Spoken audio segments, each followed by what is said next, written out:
What is up, everybody? I am here. We are joined tonight by the esteemed Jesse Island. Thank you. Yes, right here. Hello.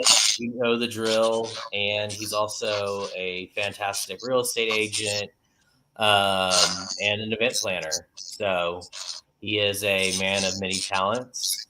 And as always, we're joined by Emma, Blue Collar Barbie, and Contractor Verified. Who after this show we're going to teach what an Ethernet cable is, but that'll be discussion for another time. Cat 5, Cat 6, we'll get you set up. But as always, I'm going to share this real quick to all of the Contractor Verified groups. If y'all will give me just about 15-20 seconds, and we'll be good to go. Yeah, take your time, Trav. Get us on the air.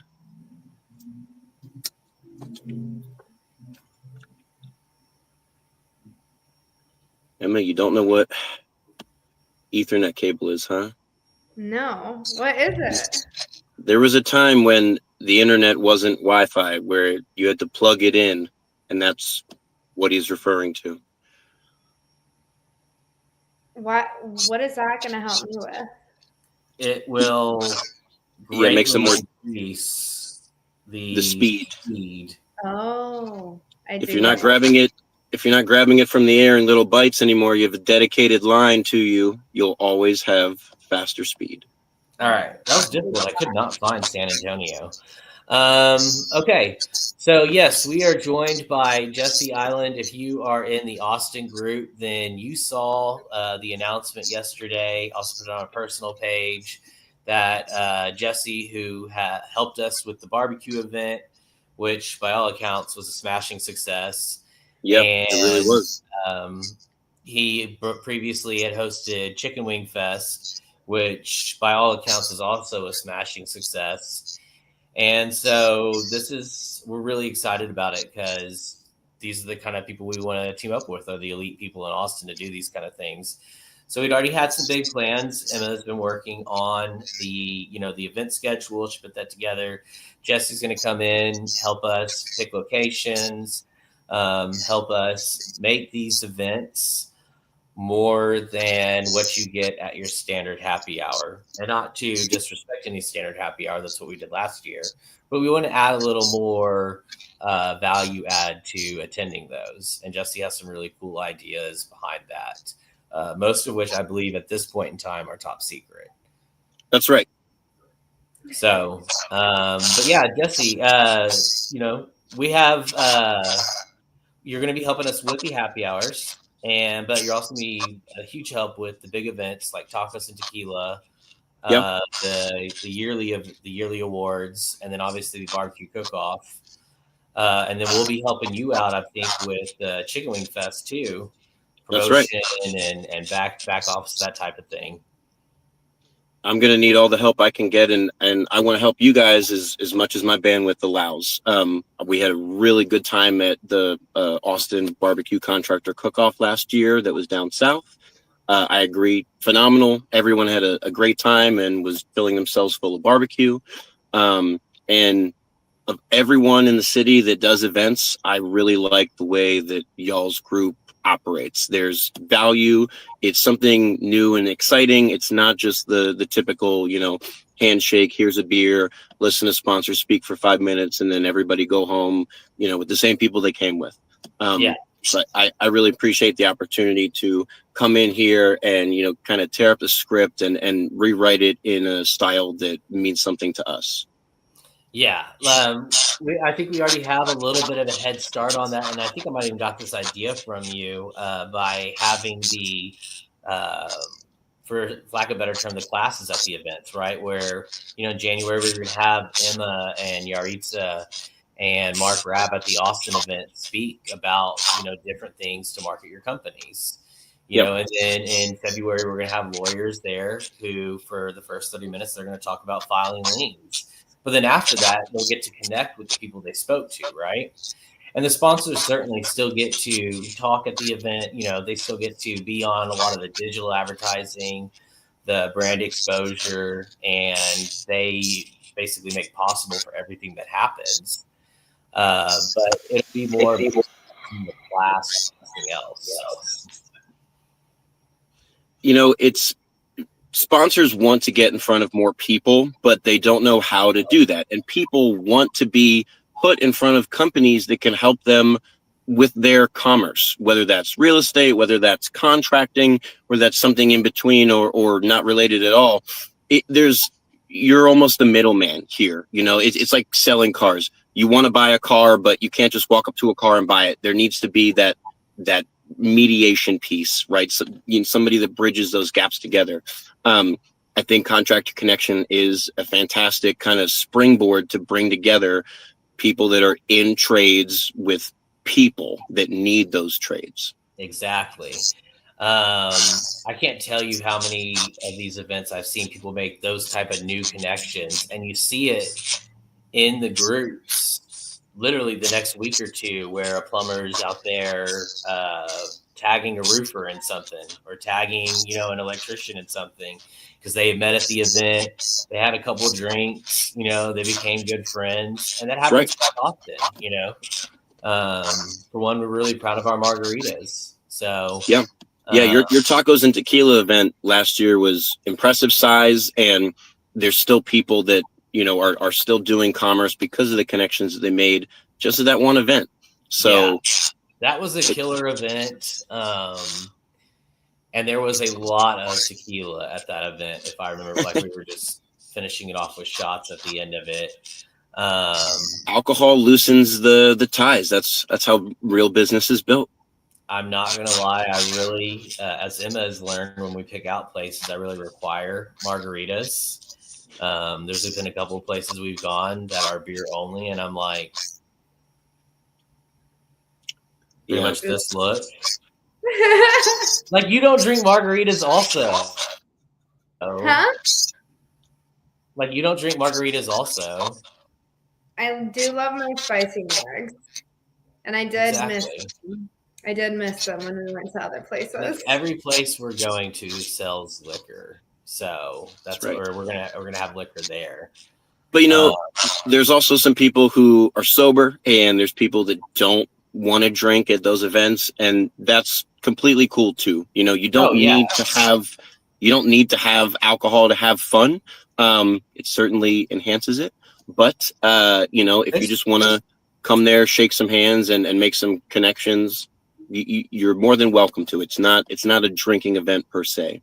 Yeah, there's no shortage of people that go and don't drink anything. We also have good snacks and stuff, but really, the purpose is, you're talking about, it's to build your business, it's to build your brand, and it's to make the connections. And I think that's what our events really deliver on. Emma, where are we heading tomorrow? Dallas. Yeah. I'm so excited. I'm excited about the event, and we have like 130 people that have responded to it. Our verified program there has taken off pretty well. I'm not going to lie, I'm not excited about the drive back, but Me either. It is what it is. I haven't mapped it out, but it's a little under 4 hours. So worse for you, because you're south. Yeah. I'm in Pflugerville off the toll. Like, I'm gonna be there. You're like another 45 minutes. I know. It's so far. It's gonna be quite fun. Travis, I've worked with a lot of groups that find success in the Austin market doing these events, and then they try to copy and paste in different cities. It doesn't work. And it fails. Right. What are you doing different you're seeing success in these cities like San Antonio, Houston, and Dallas that you're doing differently from here in Austin? So for San Antonio and Dallas, these will essentially be our first events there. So in this circumstance, it is a similar copy paste in that we have the value add, we're going to have the mixer, but we're doing it in some interesting locations. I think that'll help draw more people out. She pops in and out sometimes because of her service. But what we've definitely learned by doing the events in Houston is Houston culturally, obviously, is very different from Austin, right? Oh, yeah. So we've learned, for one, when we throw events in Austin, people want it to be central somewhere, central north, central south, whatever. In Houston, they want it to be out in the suburbs. In Houston, it's you got to do it a little bit later because of the traffic and everything. Austin is more of like a 6 to 8, kind of works out better here. Houston's more of a 7 to 9. And then the vibe at Houston, they like to really get after it. Like they show up in groups of people, whole companies show up in the Houston situation. I remember the last one we had there, Emma was talking to like 6 guys all wearing the same uniform. Nice. I think she's trying to get back in. She says she's backstage. Oh, is she backstage? Yeah. I'm back. All right. What was that company, Emma, that you were talking to that had like all those? It was all those different where? guys. I got kicked off at the last Houston event. I think that was the one before the last. Oh yes, because it wasn't at Tacos and Tequila. It was at the. It was like a demolition company. Yeah, which I love demolition companies because they have the best content. Like everybody out there does really cool jobs, but there's few things as fun as watching a house get knocked down. Yeah, they get to break things for a living. It's pretty enjoyable. Absolutely. But you're absolutely right, Jesse. What works in Austin and what vibes in Austin is going to be very different in the other cities. And that's why we like to partner with people like in Houston, we have Michael Soto. He's a big time insurance and real estate agent there in the city. He has a ton of connections. He's the president of NAREP there. And so he helps us a lot as like the boots on the ground there. We're going to hope to, in the next couple of months, meet that person in Dallas that gives us that Dallas flavor. Meet that person in San Antonio that gives us the San Antonio flavor. And because, Emma could add a little bit of the San Antonio because she's from Bernie and it's basically the same place as far as I'm concerned. Mm-hmm. Dallas, though, it's a whole different ballgame. Dallas, I'm going to have to actually dress nice, wear pants, probably closed-toed shoes. Huh? You're not going to wear flip-flops? No, I mean for Dallas, you gotta. Dallas is different. You gotta take it up a notch. So I'm shocked that I'm going to see you in anything other than flip flops. You're right in understanding that it's not. You can't do the same exact thing in different cities. Even like you were saying, the timetables, the traffic. Austin's a big city. It's growing, but it's not the size of the Dallas-Fort Worth Metroplex. Houston, with its inner and outer loop. I lived inside the loop for a year off of Westheimer. I'm familiar with the Houston market pretty well. I think it's important when you do these events to focus on the locality of it and make it about the city, not about, it's contractor verified Houston version. It's contractor verified Austin version, San Antonio version. Absolutely. What I've seen failure in the past when people try to rinse and repeat the same exact thing. And my phone's going to die here in a second, so I can't hang out for too much longer, but I'm excited to work with y'all because you guys understand that you're willing to do a few things that a lot of other groups and networkers aren't. You're willing to listen. You're willing to rewrite things when you see that they're not going the way you want them or where you see you could do it better. And you're willing to be a pioneer in the space. And I think what a lot of people do is they'll find small success at these handshake happy hours, and then they get stuck in this rigid system and they never really expand from that. And though those smaller events are important, they're not captivating by any measure, right? Especially when you do them once a month. What I plan to bring to the team here is a little bit of that pizzazz, a little bit of that magic. Give people not just the value to come by, not just the relationships to be had, but a little bit of that spark. There's going to be something special. I don't put my name attached to things unless it's worthwhile. And I'm really looking forward to putting a lot of that effort into the events that we've got coming up this year. I may not be able to do too much for our January event, but I'll be there, and that in and of itself is magic. But for February and forward, now that I'm at the helm with y'all, I really think we're going to make quite a difference and separate ourselves, especially here in Austin, versus some of the other people that kind of pride themselves on networking. Not that I'm looking at it as a competition, but it almost is. Your time is an extremely limited resource. Where you spend it is important. So if you're going to spend it at our event, we want you to remember that. And we want you to tell other people about that. How do we do that? You'll have to come to the event to find out. Exactly. We're going to be that destination. Well, Yeah, thank you we so really much are. for coming on, Jesse. As I told you, I'm super excited for this partnership. It's going to be a huge level up for our events. And can't wait to see you here in a couple weeks, man. I am too. I've had some moves in my playbook that I've been wanting to bust out for a while, and I think this is finally the right team. We got a good coaching squad, and the sky's the limit. We're going to the proverbial Super Bowl here of networking. Yeah, there you go. Yeah. I would love to stay longer, but I'm sitting in my car. I'm freezing. I got to go. My phone's going to die.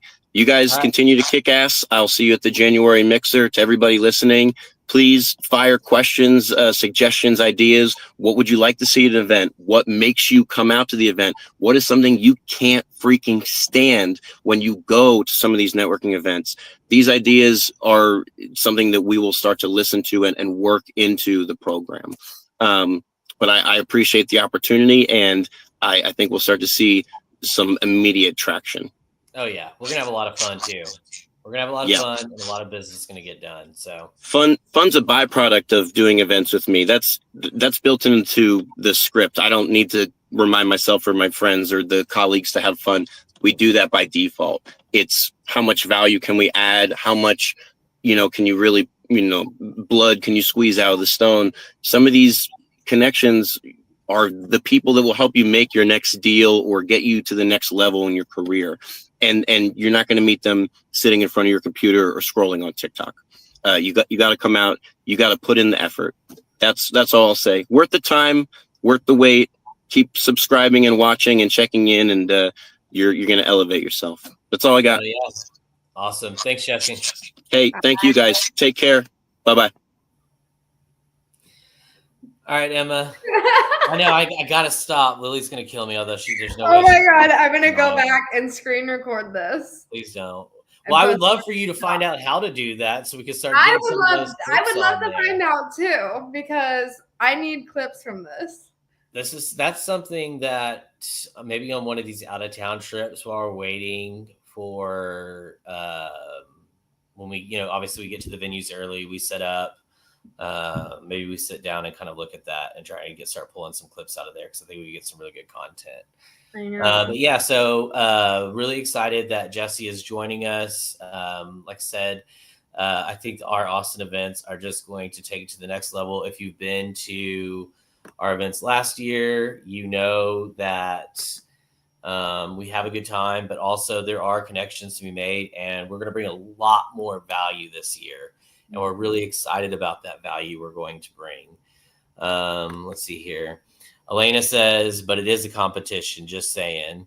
I mean, yes, it's a competition in the sense that, like he was saying, there's only so much time that everybody has to attend these. But I know some other people in the space. They're good people. I just want to make sure that we're doing the best we can with what we deliver. And I think we're going to do that between Jesse's talents. Emma's been working really hard behind the scenes on these. And they're really going to bear a lot of fruit. That is a good point, Jesse made, though, Emma, when we go to Dallas for tomorrow, for example, is we're going to have to find somebody and get the bead on what's different in Dallas to how we throw those events. Agreed. Yeah. Because it is, Dallas and Austin are very different. Houston's different than both of those. Right. And San Antonio is different than all of those. Yes, they're all Texan, but they're all very much their own version of Texan, So agreed. I think we've captured that really well in Houston, though. I think so, too. That Houston event that we have next Thursday out in Tomball at the Little Woodrow's there. I'm really excited about that. I'm going to get there a little bit early because I have a couple of projects that I'm working on that are probably going to pop out here in the next couple of weeks that I'm super excited about. Aren't necessarily contractor verified related, but it involves working with a bunch of people from Contractor Verified to create something awesome. So, but at these events, Emma and Yarisa, y'all are going to be the ones that are talking, right? I know, yeah. Awesome. They're going to be talking about content. They're going to be talking about just some simple things that either you can do or obviously things that they offer that they can help with. Everybody has different needs. Everybody has different budgets, but it's important to get out there and in front of people. So they'll be talking about that. And then, like I said, at our Austin event, Mark Rapp himself will be there and talk about the importance of ranking high up on Google. Mm-hmm. Again, he is the person that is doing the Contractor Verified website. I finally got the outline turned over to him a few days ago. Spoke to him earlier today. It's not going to be a cheap website. It's not going to be an easy website, but it is going to be fancy. It is going to bring business to the people that are involved with us. And it is going to serve a multitude of purposes, including our core mission of driving work towards companies that do things the right way and away from people who run off with deposits and other shenanigans. And yes, I use shenanigans because I will have to say that at least once an episode. Otherwise, Emma gets really upset if I don't say it. Y'all, I hate the word shenanigans. I can't. I'm a child of the 90s. Like there's no way you don't. Shenanigans is just like, even when if I were to ever actually use it in a sentence, which I wouldn't, I would just not say what I was going to say. But I feel embarrassed when I say shenanigans. Is it that bad? I don't know what it is, but y'all, in the first video that I ever did for Travis with Contractor Verified, in the script that he gave me, it said shenanigans. And 15 minutes, I was trying to find another way to word what he had on there, and I couldn't. I ended up having to say shenanigans, and I haven't said it in a video since. Shenanigans is one of my favorite words. I love saying schluter, escutcheons. There's some fun stuff that you learn when in construction, some real fun words. There's also so many things that get turned into some really dirty jokes in construction because of the nature of them. But this is a PG-13 show, so we won't go into those. Anybody who's been involved with final walkthroughs and caulk and paint has had a lot of fun with those phrases. We'll just put it that way. So for our random shit segment, what you got for tonight, Emma? I was thinking that we were just going to yap tonight. You just wanted to yap? Yeah, and just kind of see where the conversation goes. Okay, so you don't have a random question for me this time? Because I have. Do you have questions? I have a couple of questions. Okay. Are they fun, or do I have to use my brain? I don't think I'd have you do one to use your brain. I wouldn't do that to you on air. Thank you. Okay. Gun to your head. You taking the shot of tequila or a cement mixer? Or a what? A cement mixer. A cement mixer? Sorry, a mat shot. What is that? A mat shot. So when you're at a bar and they have these mats that are they're very grippy, that they put the glasses on so that way when they're pouring on them, the glasses, and sometimes it gets a little extra pour on that. And by the end of the night, you have a lot of liquor that's stored in that mat. Tequila. You pour it out into a glass and you take that shot. Tequila shot. So you'll take a tequila shot before that. I used to love tequila shots. That was my thing whenever I went out. Are you just not taking the right tequila shots? Let's dive. No, I think apparently this happens. So you like turn 21, you have your like whole year of partying like as much as possible. So I did that. Did And you then drink before you were 21? oh no, I was well, yes, but like I was good. Like I never snuck out when I was in high school. I never ever snuck out. I never did anything bad. I never like ditched school. Never played hooky. Like I didn't do anything bad. My dad was a cop and my mom was a teacher. I And know it's they small. had you. They Yeah, had so you. I'm like, if I was gonna do anything, I knew my parents were gonna find out like the next day, and so I was just like, I just won't risk it. But I did like once I turned 18 and I couldn't get grounded anymore, then I did like go out and all that stuff, but nothing like crazy. Like I didn't really start going out until I was 21. Damn. See, where I come from in Victoria, by the time you're like 15 or 16, shots of tequila is probably like you're past that, you know. By the time we got to college, especially like 21 and 22, like we'd already done it all. You know, I remember. I don't know. I didn't really have interest in that, but also I think part of it was my parents would know immediately. They let me like drink with them and stuff, like whenever we'd go on like vacations and all of that. But like, I don't know, I just didn't like party. I loved partying in high school. I snuck out all the time. I got in trouble quite often, never with the law, but with my parents. I usually had friends that I would go out and party with, mostly these girls, and we would always end up back at my friend Ashley's house, and her mom would always cook us dinner at like 3 or 4 in the morning. Not always, but like sometimes, and she would cook us dinner. And then she would put the rings on her hand and hit me upside the head for having her daughters out that late. Oh, but it was great because like we were always really safe. Like we didn't ever do anything too stupid most of the time. But like we partied hard in high school, like real hard in high school, and like partied pretty hard in college. A lot of us went off. So like by the time I hit 22 or 23, I think I didn't go out for like years after that. Like I don't know. Even now, whenever I go out, like I don't really like drink. I'll have like a drink and then I like want to be in bed by like 10 p.m. Going to sleep. That's not the worst thing. But I'm hoping that like the party animal in me is not dead yet because she was a blast. She was so much fun and I know she's going to come back at some point. You're going to have to bust her out for these events. I go through stages where like I love to go out. I love to party.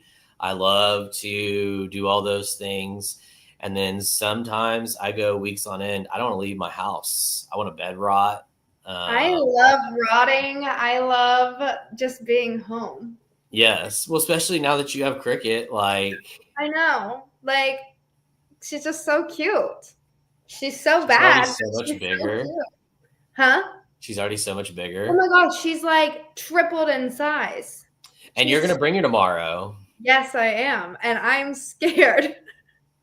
Yeah, that car trip's going to be a whole lot of fun for you. Well, she actually sleeps in the car for no matter how long. She just goes to sleep.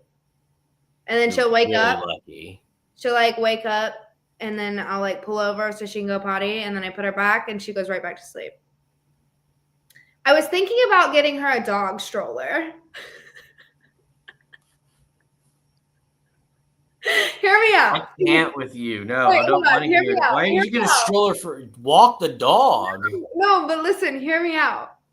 She can't be like wandering around outside or anything, anywhere until she gets her second round of shots, which is on Friday. So I was like, I should just get a dog stroller to stick her in for Thursday, for tomorrow. While we're at like $100. Yes. For one day. Well, then you're totally going full dog mom. And you said, oh, never say that. I would never do that. I literally am a dog mom now. That's Next awesome. podcast, I'm gonna wear a dog mom hat, a dog mom shirt, a dog mom necklace. No, we just need to get you, and then we're putting out the call again from if you're a contractor verified company, Em and I want to wear your swag on the Yes. podcast when we go talk to people, when we go do things. We want to wear hats and shirts, pins. If you got them, like we want to promote y'all. So if y'all got those, like I said, I love my Dumpasaurus hat. I got my Proper 3 hat and my Texas First Concrete hat. But I'm even sporting old school Hammersmith hoodie. RIP to that company. But yeah, we need some hats. Where do these events and stuff? We do have the trust payment stuff, Yes. which they sent us a box of swag. We're signing up with them to do our payments probably early next week. And I'll have a link. I have a link from them that they emailed that I'll put down. But again, they're people that you can process payments with for 0%. And which is amazing because right now Contractor Verify literally spends like 8 to 9% right now on processing fees to get the money from when people pay for things to actually into our bank account. And it's horrible because that's turning into a larger and larger amount of money. So we're super excited to partner with Truss on that. And the CEO was on the podcast with us not that long ago. I need to send that over to them. And starting next week, our podcast will be live on Spotify also, as opposed to just the recordings. So we're going to be growing. We are live on YouTube. We're live on Facebook. We're going to be live on Instagram because I need Lily's help with that. And then we're going to be live on Spotify as we continue to grow the audience for this. We have a decent number of people who watch it live, and then we have a lot of people who watch it throughout the week. Last week, I think we ended up with over 7,000 viewers. So that's not a terrible audience to listen to Emma talk about getting a dog stroller, She would look so cute in a stroller, though. Look at her. She's a cute dog.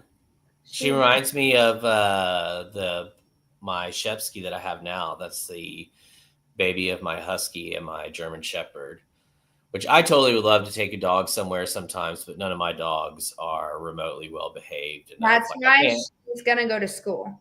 I can't even invite people over to my house right now because I have a 2-year or 3-year-old, a 7-year-old, and then 3 large dogs. Like we clean the house and it stays that way for like 15 minutes. Oh, that's the worst. I mean, it's fun. I like the chaos and sound. We'll miss it once it's gone. I was just thinking because the 7-year-old, he already is way beyond baby mode, obviously, and the 3-year-old's moving out of that, and that's it for us. Mm-hmm. And I won't have any more littles. That's so sad. It is. It makes me sad because I love being a dad, but it's just on to the next day. Well, I mean, you're always going to be a dad. Yes, I will always be a dad, but I'm just going to be honest. It's way more fun to be a dad of a 2 and a 3-year-old than it is an 18-year-old. And I only say that because one's super excited to see me, wants to hang out with me and do all sorts of stuff. And the other one gives me 2-sentence answers. And I basically have to make come downstairs. So not saying I don't love them both. I love them both a ton, but like one's a little more fun than the other, Like, hey, Cal, you want to go playground? He's like, fuck yeah, like, hey, you want to go to HEB? Hell yeah, I do. He's like, I love you, Dada, all sorts of stuff all the time. Like, my 7-year-old's the same way. There's nothing to take an 18-year-old to do, like they'll like you again eventually. Oh yeah. I went through the same thing as an 18-year-old. I was a pure asshole, like same. I feel horrible for my parents. Once you live on your own and you pay your own bills, you start to really appreciate all the stuff that your parents I just think about things and I'm like, damn. Like paying bills is bullshit. No, seriously, it is. I hate it. Like with a passion. Me too. And it comes around every month. I know. And it comes around so fast too. Yes. Like, Start thinking you got money in the account. yeah, and then it's like, oh, I had to pay rent. Oh, car payment. Oh, groceries. Those grocery payments hit so hard these days. I know. Insurance hits a lot harder these days.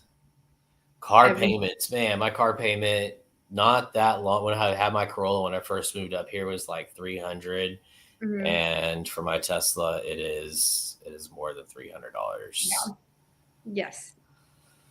I'm like, man, if I still own that car and have it paid off and all this other stuff, but like, you want a Tesla? Yes, driving those things on the road trip is so amazing. Driving those things to the city is so much fun. I like to go fast and I don't like to stop for gas or pay for gas. And so this dilemma that I used to have like twice, 3 times a week of, am I going to stop on the way home to get gas or will I just get it in the morning on the way out? Neither one of them you want to do. Yeah. Now I just plug in my car when I get home. I know. And I still have to get like oil changes and all that. Yeah, I don't have to do oil changes either. People are like, well, your battery's going to go out. Yeah, like 200,000 miles. I own the car then. Like I own a car for like 3, 4, maybe 5 years, then I buy another car. Life is short, you know? Yeah. I was talking to somebody the other day about Lamborghinis, and they're like, yeah, you get them and they deliver, and then they talk about how you take care of them since they don't drive. And I was like, if I ever get wealthy enough to buy a Lamborghini, I would buy one, but my Lamborghini's going to end up with like 80,000 miles on it. Like, I'm going to drive that thing all over the place. Why have it if you're not going to drive it? Exactly. I'll be driving down 130 with the Lamborghini doors up, going like 90 miles an hour, swinging. Oh my God. Would you let me drive it? No, not a chance. Not a chance in the world. Like, but then you would have the money to like get it fixed. Having the money and wanting to spend the money is 2 different things. Well, what if you just had like an unlimited amount of money? Then would you let me drive it? So unlimited for me is $1 billion, but like even like Lamborghini, $5 billion. $5 billion. Yeah, I'll let you take the Lamborghini for a spin. Okay, cool. At $1 billion though, I don't know. You know, like $1 billion ain't what it used to be. I feel like I could talk you into it so easily. I doubt that. I really think I'd be like, Travis, let me drive it for a TikTok, and then we're gonna get so many views, and you'd be like, oh, I hate when you hit me with that one.